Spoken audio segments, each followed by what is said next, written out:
El sismo también sacudió a toda Centroamérica, sembrando alarma entre la población. Hasta el momento se reporta una víctima mortal en nuestro país vecino, El Salvador, pero estos son todos los detalles. Muy bien, María Alejandra. En breve nosotros también tendremos más detalles al respecto. Afortunadamente en Guatemala no se registra ningún daño hasta el momento, pero ahora sí, repasamos qué ocurre en Centroamérica, María Alejandra. Gracias.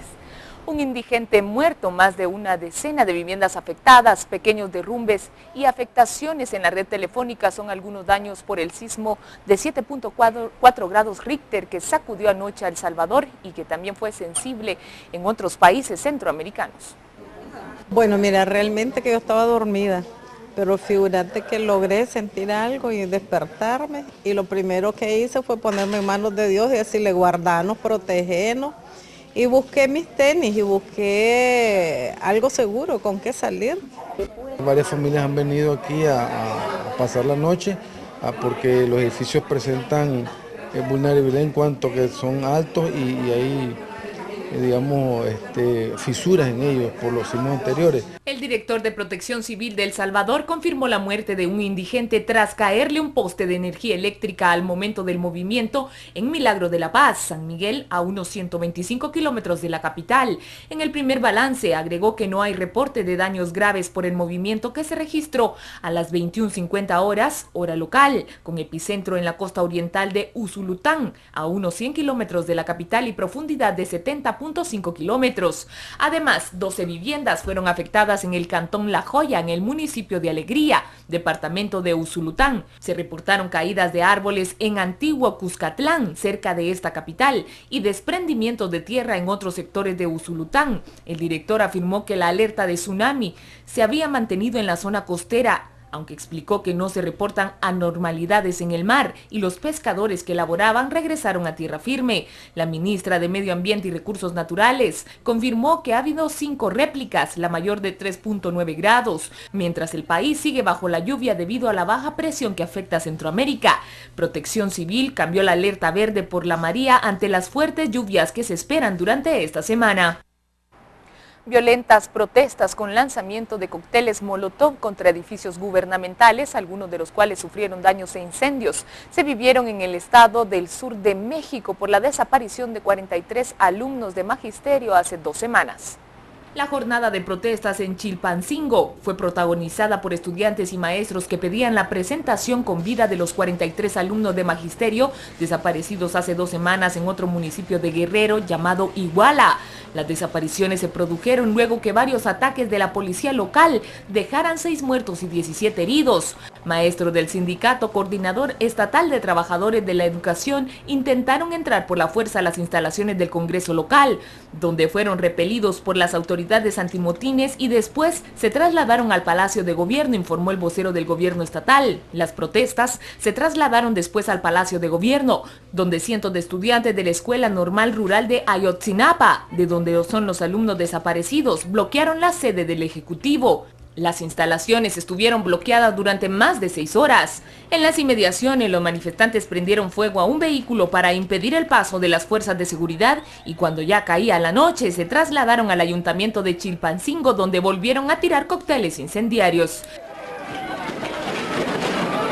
PAN ha entrado en la franja por primera vez en 2 años. El diplomático ha atravesado el paso fronterizo en un convoy de la ONU sin hacer comentario alguno a la prensa y se dirigió hacia la zona norte de la franja, la más afectada por los bombardeos de la operación Margen Protector.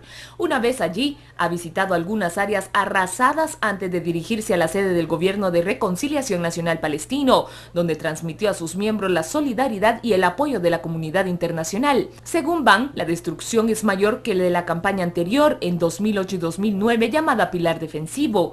El secretario general ha confirmado que el primer envío de materias primas y herramientas para la reconstrucción llegará este mismo martes y que los salarios de los funcionarios serán pagados a finales de mes. El lunes, el secretario general de la ONU criticó a Israel por continuar la colonización de los territorios palestinos.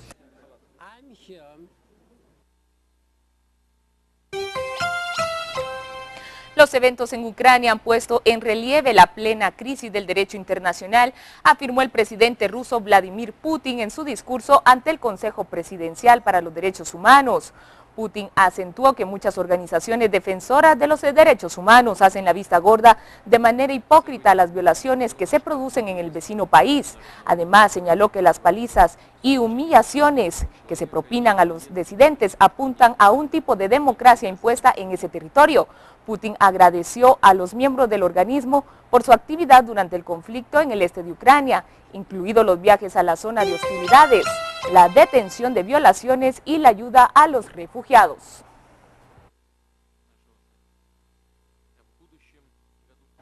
Manifestantes violentos y policías que protegían el Parlamento de Ucrania se enfrentaron en el exterior del edificio. Los ánimos estaban caldeados en el exterior del edificio mientras los diputados rechazaban constantemente propuestas para reconocer oficialmente a un contingente de partidarios ucranianos de la época de la Segunda Guerra Mundial como héroes nacionales. Miles de seguidores del Partido Nacionalista se manifestaron celebrando al ejército insurgente ucraniano, cuya lucha por la independencia nacional se vio oscurecida por su colaboración con los nazis. Más tarde, hombres enmascarados atacaron y lanzaron petardos contra los policías fuera del Parlamento durante la sesión en el interior del edificio. Además, las autoridades negaron que sus miembros fuesen responsables de los disturbios en el exterior del Parlamento e instó a la policía a tomar todas las medidas necesarias para evitar más víctimas. Oscar Pistorius ofreció $34,000 a la familia de su novia Riva Steenkamp luego que la mató, pero la oferta fue rechazada porque no querían dinero ensangrentado, sostuvo el fiscal del caso hoy durante la audiencia previa a la sentencia del atleta. De acuerdo con el fiscal, personas relacionadas con Pistorius hicieron pagos separados de $550 mensuales a la familia de Steenkamp. Por esos fondos serán reintegrados. Las revelaciones se dieron a conocer cuando el juez interrogó a una trabajadora social quien declaró que Pistorius debe permanecer en detención domiciliaria en lugar de enviarlo a prisión, luego que se le declarara culpable de homicidio involuntario. La trabajadora social, uno de 4 testigos citados por la defensa, dijo que las cárceles sudafricanas son violentas y están saturadas, y el atleta estaría sometido a una condición adversa por su discapacidad y su inestabilidad mental tras la muerte de Steenkamp. El atleta sostiene que confundió a su novia con un intruso que había entrado a su casa y rechazó la acusación de la fiscalía en el sentido de que él había disparado después de una discusión. La audiencia para la condena de Pistorius se espera que dure alrededor de una semana. Llegamos al final de este panorama informativo, pero más detalles de lo que el terremoto que sucedió anoche en toda Centroamérica, estos detalles se los tendremos en nuestra emisión de las 6 y 9 de la noche. Gracias, María Alejandra. Seguiremos con el recuento de los daños, específicamente en El Salvador, donde el país es el principalmente afectado de la región centroamericana, donde solo fue sensible de una manera muy fuerte, pero pues sin ninguna novedad hasta el momento. Por ahora, detenemos las noticias y cuando volvamos... Vamos a corte comercial, recordándole que tiene una cita con A Fondo de Noticiero Guatevisión, los jueves. Guatemala implementa medidas de seguridad para tratar de contrarrestar el ingreso del ébola a nuestro país.